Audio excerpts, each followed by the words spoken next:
Hey guys, big changes coming to Ohio's knife laws. So if you live here or if you're planning to visit soon, you want to stay tuned and listen to this.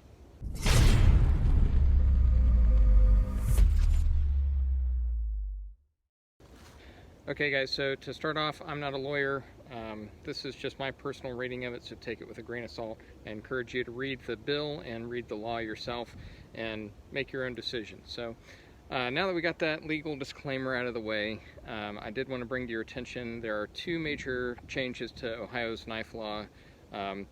It's all contained within Senate Bill 140, SB 140.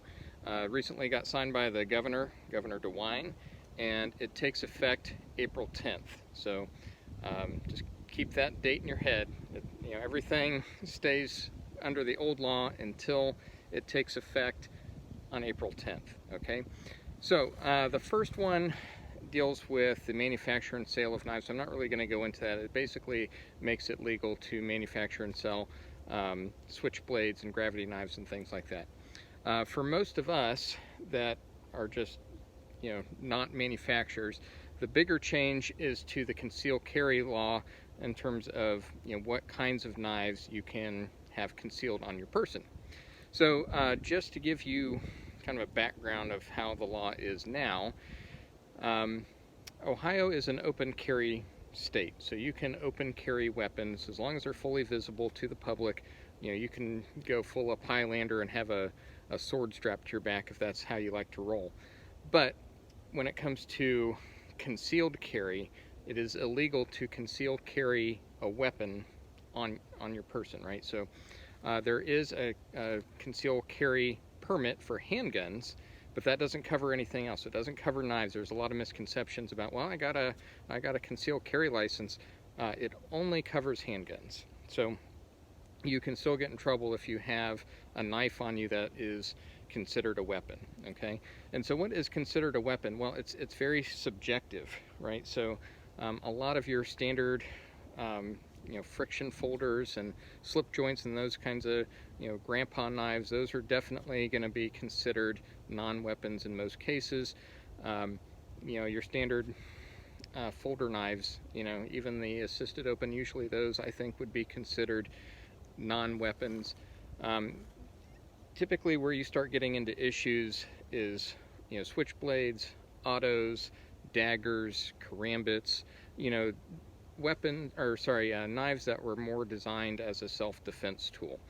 And so it's very subjective because there's no specific knife law. There's no law that says you can't carry a karambit. There's no law that says I can't carry a knife that's over 6 inches in length, for example. It's all up to the officer in the court.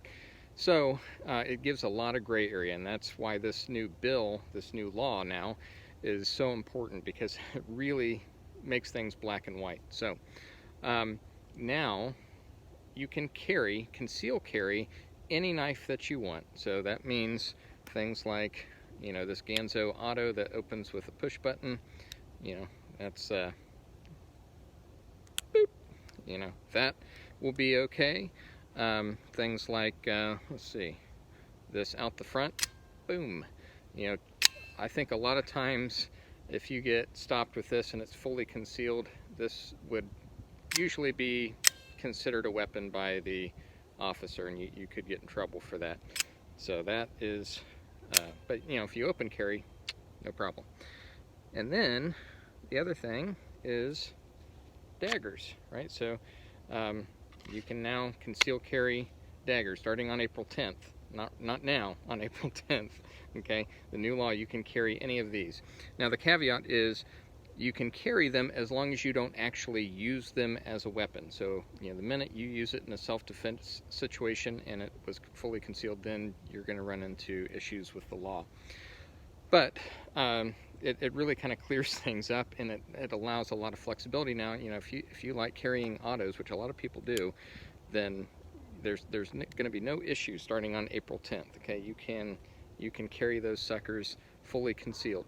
Now, under existing law, prior to April 10th, there was some case law about what is concealed versus what is open carry. So there was some cases where if you could see the pocket clip, you know, you could see this, or even, you know, part of the knife sticking out from above the pocket, that was considered open carry. You know, again, it's going to be up to the court, right? So another thing that you should be aware of right now until, you know, April 10th is if you get stopped and somebody, you know, the law enforcement officer asks you, do you have any weapons on you? And you say, yes, I have this knife.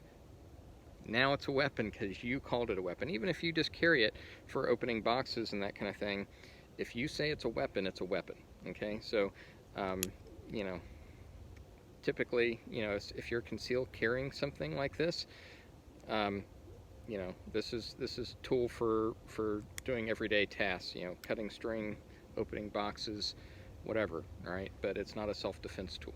So, anyways, just wanted to clear that up. Let you guys know this is very exciting. This bill has been proposed a number of times, and there's been a lot of efforts by the knife community to get something like this actually signed into law, and now it's done, and now it just makes things much more black and white, right? You know, there's so many misconceptions with what you can and can't carry concealed in Ohio, and starting April 10th, it's going to be much easier to describe the law to those that are unfamiliar with it. So anyways, that is it for this video, guys, and you know, leave a comment down below. Let me know what you think of the new changes, and if you're not subscribed to the channel, please consider doing so. I'm going to have some more videos coming out. We're expecting a big storm tonight, so may not be any more videos this weekend, but I promise to get some more filmed this week, and I've got actually quite a few new knives, so